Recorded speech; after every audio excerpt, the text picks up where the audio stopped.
Shalom, shalom. Selamat pagi untuk kita semua. Apa kabarnya pagi hari ini?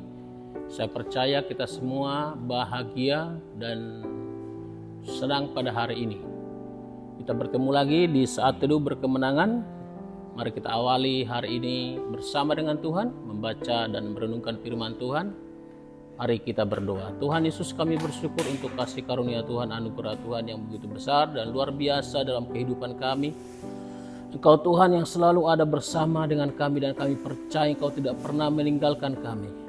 Engkau akan terus bersama dengan kami, memberikan kami berkat-berkat-Mu yang melimpah, sukacita dan sejahtera dalam menjalani kehidupan kami, khususnya hari ini Tuhan. Kami percaya Engkau juga bersama kami sehingga kami dapat melakukan aktivitas kami dan semuanya untuk kemuliaan kebesaran bagi nama Tuhan. Dalam nama Tuhan Yesus kami berdoa dan bersyukur.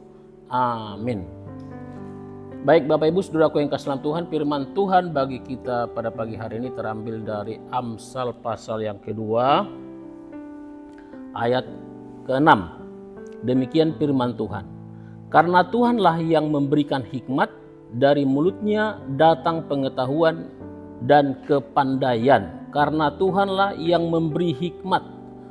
Bapak Ibu Saudaraku yang kasih dalam Tuhan, judul renungan firman Tuhan bagi kita pagi hari ini adalah kaya dalam hikmat. Nah, saudaraku yang kasih dalam Tuhan, di bulan ini kita berbicara tentang kaya dalam Kristus. Dan pagi ini kita merenungkan salah satu subtemanya, yaitu kaya dalam hikmat. Apa sih hikmat itu? Menurut Alkitab yang kita baca tadi, hikmat adalah kemampuan untuk menilai sesuatu, seseorang, barang, kejadian, atau situasi. Hikmat juga diartikan sebagai kepintaran untuk mencapai hasil dan menyusun rencana yang tepat untuk mendapatkan hasil yang diinginkan atau hasil yang maksimal. Saudara yang kasih dalam Tuhan, sudah pasti hikmat itu berasal dari Tuhan, yaitu dengan takut akan Tuhan kita akan mendapatkan hikmat. Dalam Yakobus 3:17 kita akan menemukan di sana ada ciri-ciri orang yang memiliki hikmat. Antara lain pendamai, peramah, penurut, penuh belas kasihan dan tidak memihak dan tidak munafik. Ya, kita hanya sekedar membaca ini dan mengingatkan kepada kita semua ya. Nah, kata hikmat dalam Alkitab berasal dari kata Ibrani yaitu hokmah yang merupakan turunan kata kerja hakam. Artinya menjadi bijaksana atau bertindak bijaksana. Nah, untuk membandingkan memperkaya pengetahuan kita tentang hikmat, kita coba buka di dalam Kamus Bahasa Indonesia, dikatakan hikmat berarti kebijaksanaan, kearifan. Secara terminologis, kata hikmat merujuk pada landasan etis pengambilan keputusan manusia. Nah, itu ya Bapak Ibu ya. Nah, lebih jauh saudaraku yang kasih dalam Tuhan, dalam bahasa Ibrani tadi kita sudah singgung sedikit ya, yaitu hokmah, sekali lagi, menjadi bijaksana atau bertindak bijaksana. Nah, contoh yang paling gampang mungkin kita diingatkan kembali pagi hari ini tentang kebijaksanaan yang dimiliki atau hikmat yang dimiliki oleh Raja Salomo ya, dalam satu raja-raja. Nanti Bapak Ibu bisa membaca. Di sana dijelaskan, kita melihat bagaimana hikmat Salomo itu, dan dia salah satu manusia yang disebut paling berhikmat dalam Alkitab ya. Nah, tidak ada hikmat yang dimiliki seperti yang dimiliki Salomo. Nah, yang mana pada waktu itu ada dua orang ibu bermasalah ya, mempertentangkan, mempersoalkan anak mereka yang baru lahir. Mereka mungkin sama-sama tidur, katakanlah ibu A dan ibu B. Nah, ketika mereka bangun pagi, salah satu anak itu sudah meninggal dan mereka bertengkar. Ini anak, si A bilang ini anak saya, si B bilang ini anak saya.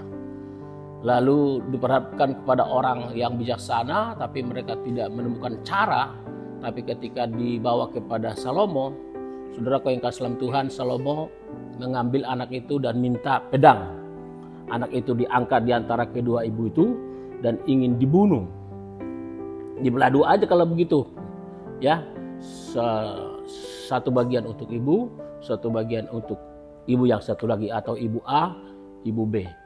Nah, saudaraku yang kasih dalam Tuhan, katakanlah ibu A bilang, jangan Tuhan, biarkan dia hidup. Nah, kalau si ibu B bilang, ya silakan biarkan aja, biar dibagi dua gitu. Nah, setelah mendengar kata-kata itu atau reaksi respon dari ibu A dan ibu B, saudaraku yang kasih dalam Tuhan, mungkin kita tidak menyangka hikmat yang sedemikian dan orang pun heran. Dan apa yang dilakukan oleh Salomo, ibu yang mengatakan jangan bunuh anak itu, biarkan dia hidup. Salomo mengatakan bahwa yang punya anak itu adalah yang berkata bahwa tidak boleh anak itu dibunuh. Nah, dan benar bahwa itu adalah anak ibu A, sedangkan yang meninggal itu adalah anak ibu B. Sementara sebelum itu mereka ngotot, apalagi yang B gitu ya. Nah, itulah hikmat yang dimiliki oleh Salomo yang luar biasa. Dan tadi kita mendengarkan bahwa hikmat itu adalah salah satunya untuk fungsinya untuk apa? Untuk mengambil keputusan, dan kita pun harus bisa mengambil keputusan yang bijaksana ya. Nah, oleh karena itu saudaraku yang kasih dalam Tuhan, kita perlu memiliki hikmat. Di dalam di dalam Yakobus 1 ayat 5 dikatakan supaya kita meminta hikmat kepada Tuhan. Lebih jelasnya dikatakan, tetapi apabila di antara kamu ada yang kekurangan hikmat, hendaklah ia memintanya kepada Allah. Saudaraku yang kasih dalam Tuhan, dari penjelasan tadi saya ingin kita merasakan bahwa hikmat itu penting bagi saudara dan saya untuk menjalani kehidupan kita, terutama untuk mengambil keputusan dan bagaimana kita menilai situasi dan kondisi ya. Nah, dan Yakobus 1 ayat 5 mengatakan, kalau saudara merasa kekurangan hikmat, baiklah ia memintanya kepada Tuhan, dan Tuhan akan memberikannya. Saya percaya saudaraku yang kasih dalam Tuhan, kita membutuhkan hikmat ya, kepintaran, kearifan dalam menjalani kehidupan kita, terutama dalam mengambil keputusan, sehingga kita tidak salah melangkah, tidak salah mengambil keputusan, dan tentunya itu akan berdampak dalam jiwa kita, hidup kita, dan kita akan mengalami apa yang disebut dengan kebahagiaan, sukacita dan sejahtera, terlepas dari stres, dari beban berat yang menindih pikiran perasaan kita.